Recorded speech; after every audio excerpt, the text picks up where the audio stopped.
मैं हूँ, ये बुर्दी साहब है और तो कोई नहीं है ना? नहीं। अस्सलाम वालेकुम दोस्तों, आवाज़ मोहम्मद यासीन है तमारी सीरे आयो सिंधी शोबिज़ अपडेट। दोस्तों अॼु की इन वीडियोज़ में मां तव्हांखे ॿुधाइण वारो आहियां त जेके नवां ड्रामा रिकॉर्डिंग थी रहिया आहिनि यानी शूट थी रहिया आहिनि, उन्हनि ड्रामनि जा जेके शूटिंग जा वीडियो आहिनि उहे मां तव्हांखे हिन वीडियोज़ में ॾेखारण वारो आहियां।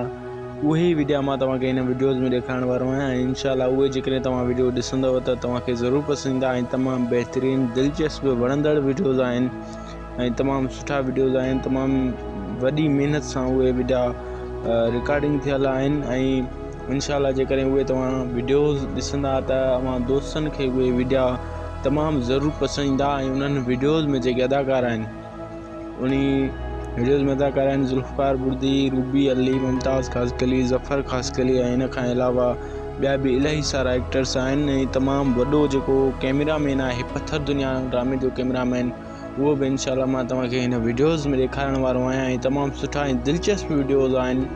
ऐं ॿी ॻाल्हि त इहा आहे मां हिकु ॿ ॾींहं वीडियो अपलोड न करे सघियो आहियां, इन करे दोस्तनि तव्हां खां माज़रत आहे त तव्हां दोस्तनि जे अॻियां को मवाद ॾाढो न रखी सघियो आहियां ऐं तव्हां दोस्तनि खे को मां अहिड़ो खाको या वरी कहिड़ो ड्रामे जी अपडेट्स न ॾेई सघियो आहियां।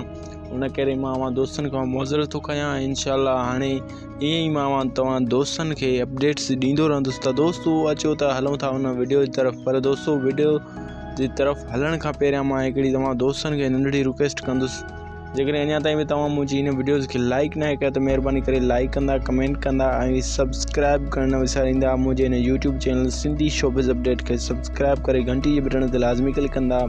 त दोस्तों अचो त हलूं था उन वीडियो जे तरफ़।